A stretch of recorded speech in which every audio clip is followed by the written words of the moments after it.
since the end of last year when Sonic Frontiers came out, I've had something on my mind. An idea that a majority of people think kinda stupid, but Sonic fans get pretty riled up about. And that's defining the eras of Sonic the Hedgehog. Which, yeah, I know, this topic is done to death. Sonic fans have been trying to figure it out since as far back as the Dreamcast. A topic that Sega themselves have acknowledged on multiple occasions. But to the dismay of people such as myself that like sorting things clearly, there's not really a correct answer to the question of Sonic eras. At the end of the day, we're slapping years on a video game franchise to describe loose commonalities. Everyone's gonna have their own opinion, and I'm sure mine is gonna get made fun of on the Hedgehog Reddit, but you know what? I just want it off my mind. I've never been 100% happy with how people have classified each era, so I may as well throw my hat in the ring. Now before I can say my opinion, let's talk about the current Sonic eras people commonly throw around. While fans have discussed the topic ad nauseum for years, hi I'm helping, there's only really been one time when Sega fully set lines for the generations of Sonic, and that's Sonic Generations. To celebrate Sonic's 20th anniversary, green-eyed long-limbed Sonic teamed up with the early 90s classic Sonic to run through 3 different eras. We had Sonic 1, 2, 3, and CD making up the classic era, Sonic Adventure 1, Adventure 2, and Sonic Heroes for the Dreamcast era, and finally, Sonic 06 onwards making the modern era. We can assume that games between Sonic 3 and Sonic Adventure, as well as the ones between Heroes and 06, go into the classic and Dreamcast eras respectively. In 2011, this was a fine enough classification of eras, though you might already see a few problems with it today. The most obvious one is placing Sonic Heroes in a Dreamcast era. Most people are okay putting Heroes in the same era as the adventure games, but Heroes didn't release on the Dreamcast. It was Sonic's first multi-platform game on Xbox, GameCube, and PS2, which, yeah, no Dreamcast. Then there's the other problem using the term modern to describe 06 onwards. In 2011, it worked fine enough. Sonic 06 and Sonic Generations released on the same, then modern console, meaning anything between them could still be called modern. However, it's been 12 years, we're in the year 2023. The PS3 and Xbox 360 aren't modern anymore. In fact, they came out closer to Sonic 1's release than they did to today. Which gets me to a point I want to make very clear. Era classifications are ever changing, and we need to be open to that. I fully expect this video I'm making now will look like a relic of the past even 5 years from now. Sega themselves have shifted their classification since Generations, seemingly just having a classic Sonic with the short look and modern Sonic since Adventure 1 with the current look. A cut and dry line the upcoming Sonic Superstars supports. Although, Iizuka implied he considers Frontiers to be a third era, which from the perspective of his new role overseeing the entire Sonic brand including films, TV shows, and comics, yeah, I get that. Sonic is thriving in those realms right now. I've seen way more kids on the street with Sonic dolls and toys than I ever saw in the early 2000s when I was growing up. Publicly, Sonic is way bigger now than he has been since the 90s, so it makes sense for Iizuka to call it a new era. However, anyone who's played even a few of the Sonic games between Adventure and Frontiers can tell you that lumping the almost 20 years between Sonic Adventure 1 and Sonic Forces together for one era doesn't work from a majority of perspectives. 3 eras is just too few to properly encompass over 30 years of games, not to mention the non-gaming projects. So let's go over a few of the more popular ways that fans have classified the eras so far. First of all, the classic era. It's the easiest and least contentious era to define. It started with Sonic 1 and went on until Sonic Adventure when he started to look like this. This era is defined by the classic 2D platformers on the Genesis, Sonic's short, chubbier design, and to put it lightly, very loose storyline. Depending on what game, TV show, or comic you're reading, you'd find a radically different backstory, character dynamics, personality, and design tweaks for Sonic. The fucking game manuals by country could give you something different. In American games, he lives on the planet Mobius with his buddy Tails, going on adventures to meet new animal creatures and stop Dr. Robotnik.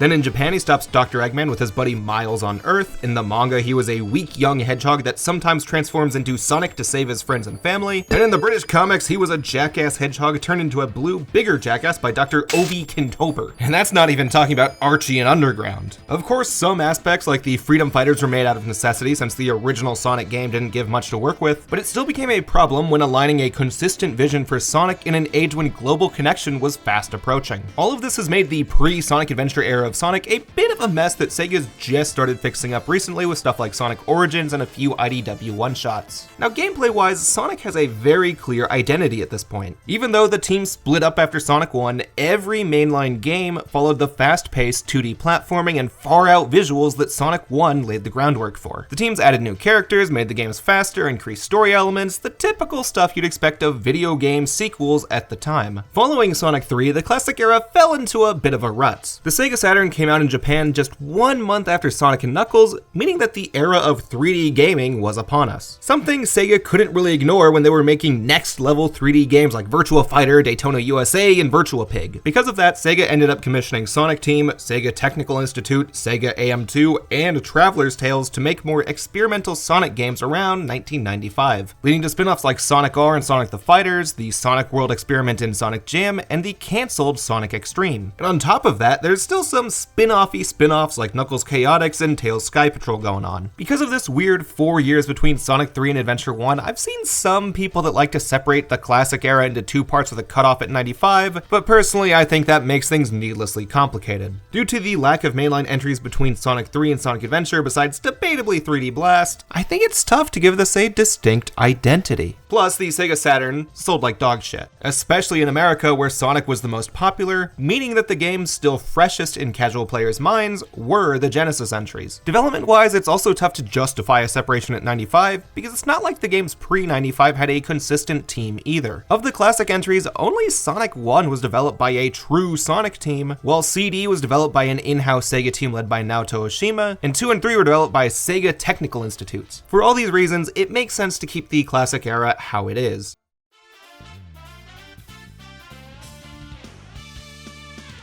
So the second era of Sonic is pretty agreed upon to start with Sonic Adventure 1 and the launch of the Sega Dreamcast. But where it ends isn't as clear. If you're a Dreamcast or Sega console purist, then you might say it ends after the Dreamcast discontinuation / Sonic Adventure 2, thus dubbing it the Dreamcast era. If we're talking about the history of Sega or Sonic Team, then I wouldn't have a huge problem with calling the death of the Dreamcast a shifting point. It was Sonic Team's last big project on the Sega Dreamcast, and they fully believed that the series could have ended there. However, if we're talking about the Sonic the Hedgehog video games themselves, the next few games aren't that huge a departure from what Sonic Adventure 1 brought to the table. We had full 3D control, multiple storylines that eventually converge in a final story, many playable characters, plot threads from SA2 getting followed up on, and even much of the team that worked on Sonic Adventure 2 was still working on Sonic Heroes Beyond. Because of these factors, throwing in stuff like Heroes, the Advanced series, and the other spin-offs at the time isn't too questionable. Putting a line after the Dreamcast is fine, I guess, but at that point we're really just talking about console eras, and I don't think that speaks to the eras of Sonic the Hedgehog as uniquely. Now, the other important part of Sonic Adventure onwards is that the story has been consolidated. Every character design, every name, every location, and every backstory now follows the same storyline. Everything takes place on Earth, Dr. Eggman has become a nickname while his legal name is Robotnik, and Sonic didn't have any kind of event to turn himself into the blue hedgehog we know and love. That's just naturally who he is. Sega also had multimedia projects align a bit closer to the games, but they got some leeway. Due to its popularity, Sonic's Archie comics kept up with the characters and storylines it had going all the way up to 2013 when it was rebooted for legal reasons, with just minor changes put in to align it more with the games. There was also the anime Sonic X that was technically the closest adaptation of the Sonic games, but mainly because the others are so far from it. Sonic X still had odd things like Sonic and his friends coming from an alternate world, staying with a human family, and many episodes that were very child-friendly cartoon stuff. I guess the main positive I can give it is that it came more in line with the art style and general feeling of Game Sonic.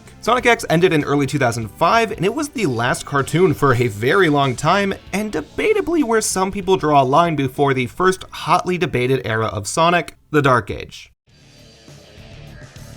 As we get closer to the modern day, the eras get more fickle, and this is a big one I'd like to phase out. Yeah, spoilers for when I set my own eras, I don't like using the term Dark Age anymore. It got the moniker because the games of its time are generally considered to have a lower quality than those before and after, and some would argue that the stories are darker than them as well. However, I'd say story darkness fluctuates by any era. First game in this period is Shadow the Hedgehog, which, yeah, personally, I don't think this one's very good. Most people, especially at the time, agree with me on that. Like, Sonic Sonic Heroes didn't do too hot critically, but Shadow performed even worse. Heroes ranged around the high D to low B range, while Shadow flunked hard. And the tides of time also hit Shadow pretty bad. I've seen way more passionate love letters to Sonic Heroes, and even people admitting guilty pleasures of Sonic 06 than those that genuinely or guiltily like Shadow. However, quality is only one aspect of drawing the line, and I don't want to draw these lines due to one aspect. Because when you think about it, the only other thing Shadow changed was the shift to the 4Kids voice actors that were on Sonic X for the English release. And given that the rest of the departments, including the Japanese voice actors, mostly stayed the same, I don't think that's a good distinguishing line either. When it comes to general game feel, progression, and storyline, Shadow is following what SA1 started, just not as well. Now, people debate how long this dark age lasted, but most agree that it ended by Sonic Colors in 2010, which was the first Sonic game in a long while to get outstanding reviews across the board. And I'll admit, I didn't like most of the mainline Sonic games in this time period. I think Shadow was an annoying slog if you're trying to get the real ending. 06 has a mess of a story while feeling like a cheap man Sonic Adventure gameplay-wise,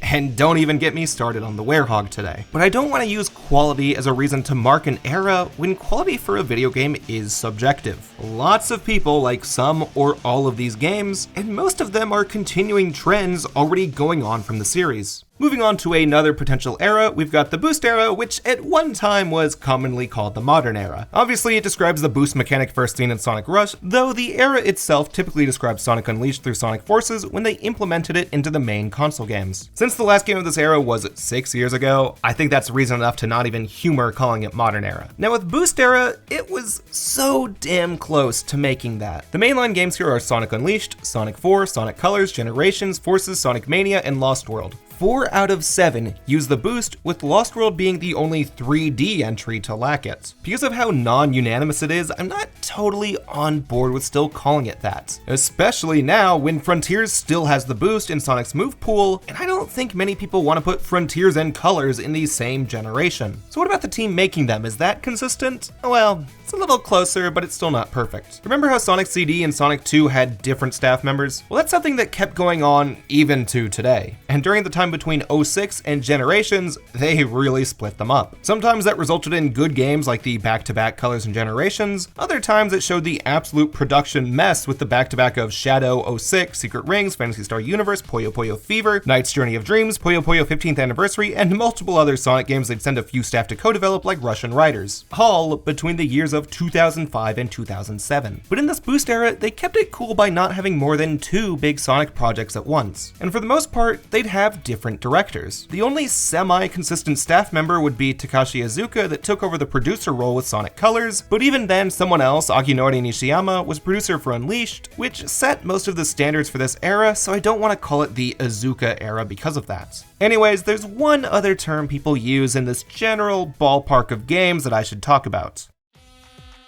Alright, so I've never liked using the term meta era too much. Meta era mainly describes the time from Sonic Colors through Forces with how they were written by Ken Pontac and Warren Graff. 2 cartoon writers that took the series in a lighter, Saturday morning cartoon direction with a self-aware Sonic that winks at the camera and tells more jokes from Colors up through Forces. The term also takes into account the reliance on nostalgia in both the games themselves and marketing. My main disagreement is that it just says nothing about the gameplay. If I say, yo bro, this game is so meta, I don't think anyone's thinking Sonic the Hedgehog. That would be like the mindfuckery of Eternal Darkness. Like running fast through Green Hill while Sonic says it looks a lot like Sand Hill doesn't make it meta. It's just a joke that he threw out. And I don't think the type of jokes they make every so often should be used to represent the entire era. Even the fourth wall breaks in Sonic have existed since day one. If you do nothing in the classics, he gets upset with the player. At the end of Adventure 2, he throws a thumbs up at the camera, and that's not even to mention every multimedia adaptation. I don't feel like the mainline entries in this era actually do this to some sickening degree that it overshadows everything else. Now, the reliance on nostalgia,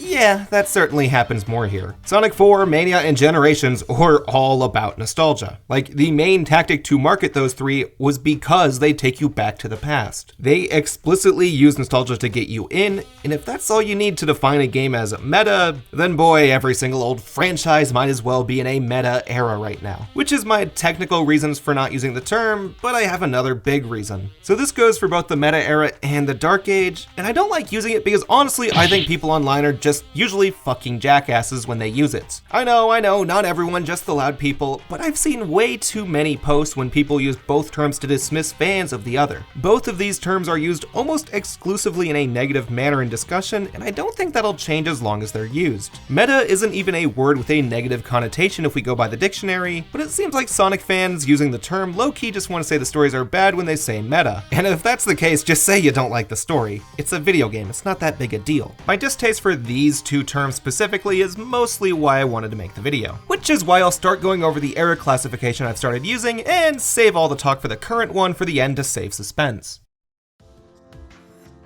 So I have a few goals with my new Era classifications. First of all, I don't want any words that indicate the quality of the work. I get that people these days justify the term Dark Age by saying it's because critics gave it a low score, but that doesn't mean we still need to be using it. And to be fair, this rule of mine is going both ways. I'm not going to name an era for having high quality games. For example, I've seen people throw out the term Sonic Renaissance at a few different years. The current era, Adventure 1 through Heroes, and I swear I saw an old ass image from like 2002 where someone called like 94 the Renaissance, but I can't find that anymore. I'm also not going to be using the term Golden Age. Typically, a Golden Age is used to refer to something when it was at its peak of popularity, had a huge innovation that caused a seismic shift in how people viewed it, or was of the highest quality. And that third reason is ruled out because I'm not using terms that refer to quality, and I won't be using the first two because y'all can probably already guess, I'm not changing the classic era's name. Now, another classifying feature I want to avoid is using any words referring to times like modern. Whoever decided we should start classifying things as modern and postmodern in any art form or train of thought had the foresight of a politician. The modern age ends, and then we get shitty naming conventions like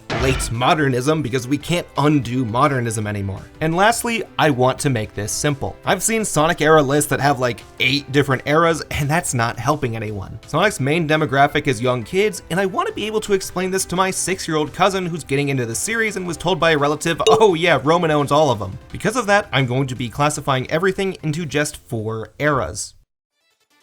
Starting off the classic era, yeah, I already said, I'm not changing it. Sega's been using the word classic to describe the Genesis game since Sonic Jam, and I'm even putting that in the same era. The classic era is everything before Sonic Adventure 1 when Sonic looked like this. I don't think I need to say much more. Now, the first one I'm gonna have a little bit of contention with, the Adventure era. I'm titling it as such because it follows the gameplay and story progression standards set by Sonic Adventure 1. All my definitions for this era are roughly what I already talked about earlier. Perhaps most importantly, across the spin-offs and mainline games, this is the era to follow the clearest continuity, with pretty much all of them referring to at least one other adventure. There's the obvious one where Shadow's storyline has a clear line from Adventure 2 to 06, but there's some more subtle ones too. For example, Sonic Advance 2 had Cream and Sonic's first meeting, meaning Heroes comes after Advance 2, and by extension, Rush comes after the Advance games because Sonic is already acquainted with Cream. And since Shadow is alive in battle, it has to come after Heroes, and Advance 3 is after battle because of Gemerald. For the most part, it's a clean, if it came out first, it takes place first type of scenario. But I don't think where the era starts and what it shares is what people really question about this. The questionable part is where does it end? So that's a little trickier. So here's the easy part. Everything up through 06, I'm putting in this era now. Up to 06, it follows SA1's gameplay formula and connects to its plot, even if by many degrees of separation. Because keep in mind, we're not classifying by quality or time period, so there's no point separating it from Adventure 1, which it borrowed heavily from. Now, where does it actually end?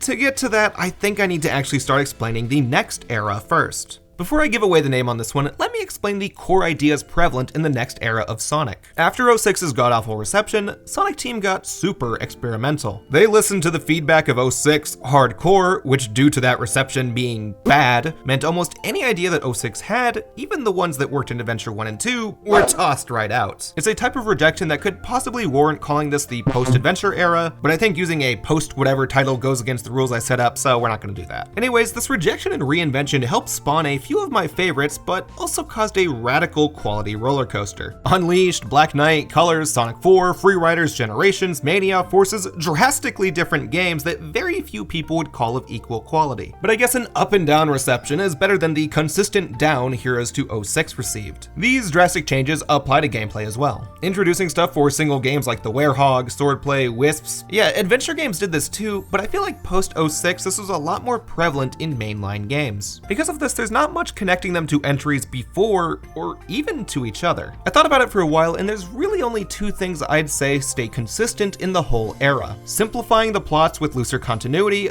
and getting rid of every main playable cast member besides Sonic. As in, there are only 4 times in a debatably mainline game where you can pick someone other than Sonic, and they all have an asterisk to them. Knuckles, Tails, Ray and Mighty in Sonic Mania, a retro throwback game, Knuckles, Blaze and Shadow during less than half of Black Knight, an on-rails journey where no one is all that different, the Rookie in Sonic Forces, a user self-insert, and if you're in 2-player mode, someone can control Tails in Sonic 4 Episode 2. Every other game, it's just Sonic, and Shadow and Forces, which was purely a cosmetic change. And honestly, I was okay with that addition. I don't get why a Shadow skin and voice pack isn't in every game. Anyways, despite having just Sonic, they still tried pretty hard to give something unique to each installment. The Werehog, alien buddies, a sword, himself from the past. Sonic's team read a review talking about Sonic's stupid friends, and they did not let go of that line until I guess this year with Murder of Sonic the Hedgehog, Superstars, and the Final Frontiers DLC. And because of that, I started calling this the solo Sonic era in casual discussion. Despite those little exceptions I talked about earlier, anyone I've said this to has perfectly understood what I mean,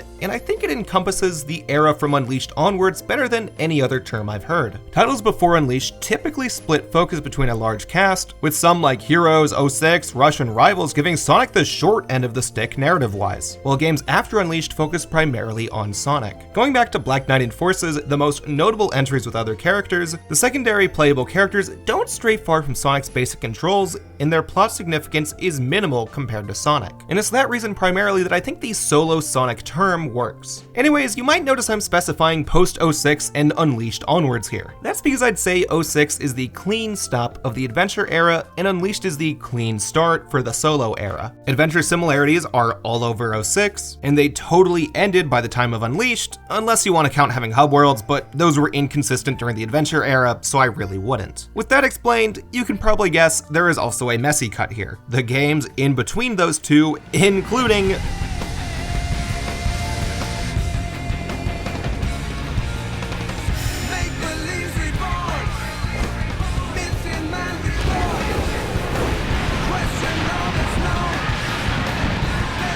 Sonic and the Secret Rings. Secret Rings was the first game to go back to just Sonic with one gameplay style. It has a storyline disconnected from games past, it doesn't follow the multiple stories started in Adventure 1, and it experimented heavily. If we look at the product itself, Secret Rings goes separate from the Adventure games. However, I have 2 hangups about that. First, it was developed at the same time as 06. Since Sonic Team knew they didn't have the manpower to put 06 on Wii in a reasonable amount of time, they splintered a few people off to make an original title on Wii that turned into Onion Ring. And at the time, Secret Rings was meant to be the weird oddball out game, not a future of the franchise type of thing. That is until Secret Rings ended up having the most positive reception for a Sonic game since Heroes. At the time, at least. The marching of every year has not treated Secret Rings well, and anyone that plays it with a Wii remote today can probably tell you why. Either way, this means that development-wise, I don't feel right separating it from 06, which was being developed mostly at the same time. And my other reason, every other game released between Secret Rings and Unleashed, while not mainline, fits the Adventure era style. Rivals 2, Rush Adventure, Zero Gravity, Chronicles, they've got everything. If it was just one spin-off, I could justify putting Secret Rings in the solo era, but I think 4 spin-offs is enough to justify Secret Rings sticking in the era it doesn't quite fit, especially because it was never meant to fit with the Adventure formula. For that reason, I'm going with my gut to say that the Adventure era is Sonic Adventure 1 until Sonic Unleashed, and the solo era is Sonic Unleashed through Forces, which gets us to the current era.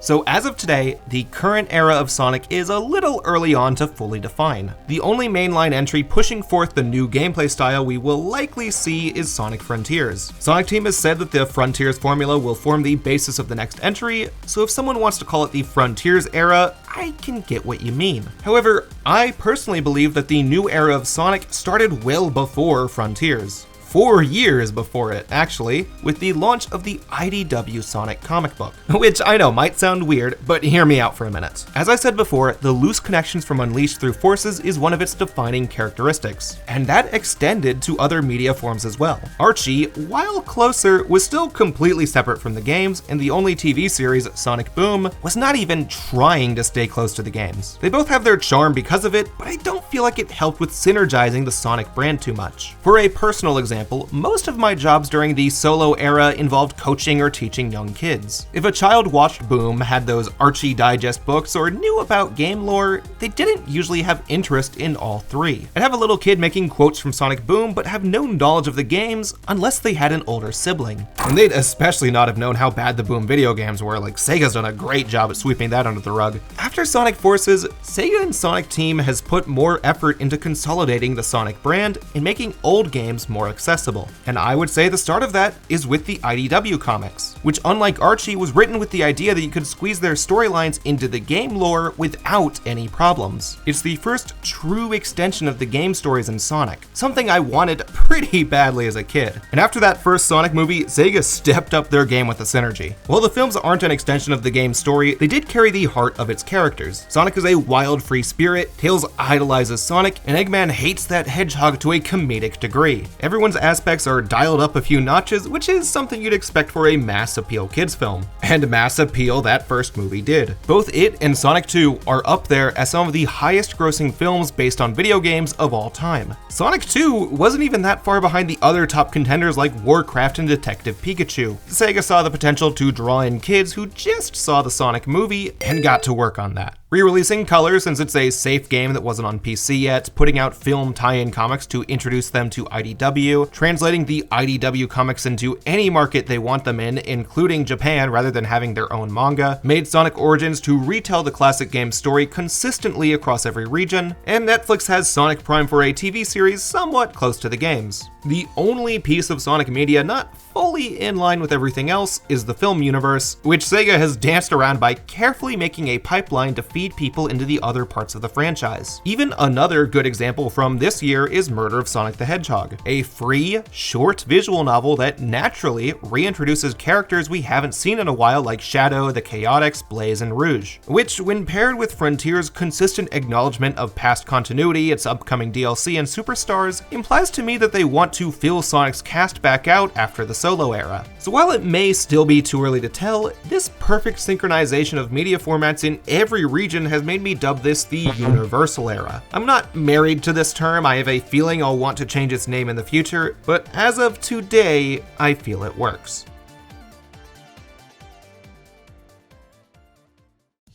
So to recap, we've got the Classic Era from Sonic 1 until Adventure 1, the Adventure Era from Adventure 1 until Unleashed comes out, the Solo Era from Unleashed through Forces, and then the Universal Era from IDW issue 1 to now. Though if you want me to put a game on it, we can just say after Forces. For any Sonic videos I make in the future, I'll likely use these terms to describe eras. I feel they're all easy to pick up on, the first three aren't going to be dated, and none have any kind of quality-related stigma to them. I don't expect this video to totally change what everyone calls each era of Sonic. I'm one dude with a moderate following, and lots of Sonic fans have gotten used to what they're using. This is just something that's been stuck on my mind for a while, so I figured I should get it out.